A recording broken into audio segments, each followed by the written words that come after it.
It's gotten late, very late, and I have much to say about my friend Tom Knight.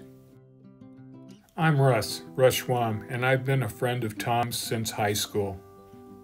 He was the very first student I met at the American School in Japan in 1971. I'm forever grateful he introduced himself to me that first day in a new school and to my 5 lifelong friends I met through him. We had great moments while living in Japan, but that was just the beginning. I'm sure Tom's grateful he's not in this photo from our first annual reunion in 1973, the first of many, 25 of which are captured on this plaque.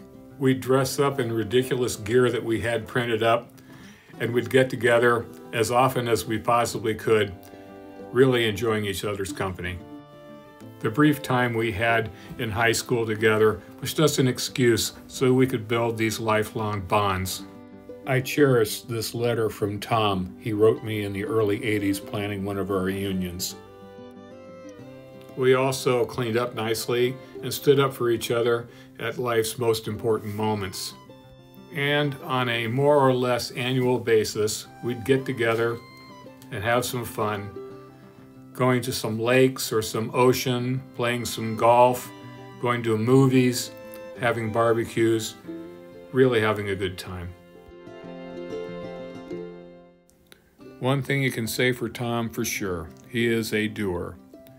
He is always doing something, whether it's fishing or some active sport like zip lining, which he arranged for us in the Smokies, or whitewater rafting, which we did twice, this time in the Nuangali River, or swinging out on a rope into a lake, which we always found water to be a great place to think and to play on our adventures.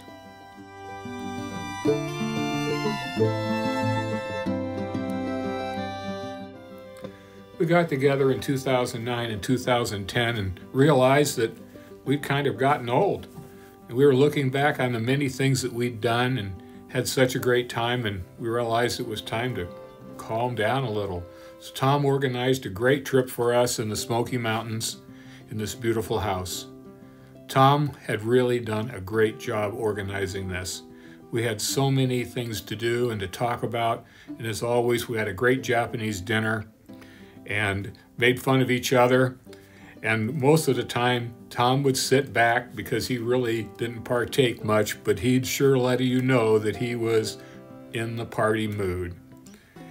He would enjoy himself at the Japanese dinner as much as anyone, and he knew that we'd be making fun of him a little bit too, and he got into that.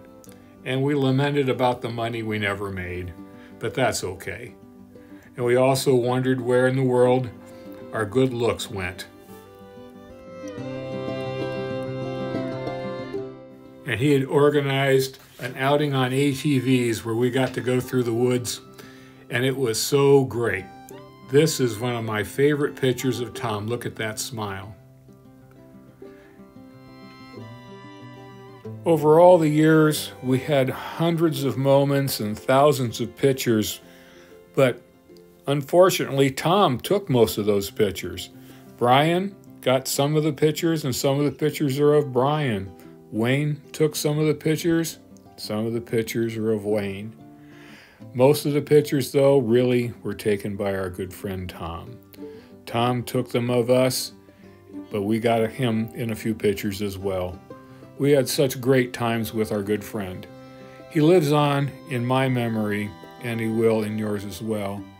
But I'll always remember him as the happy, jovial fella, and also the very active sportsman that he was. A great fella, a great friend. Love you, Tom.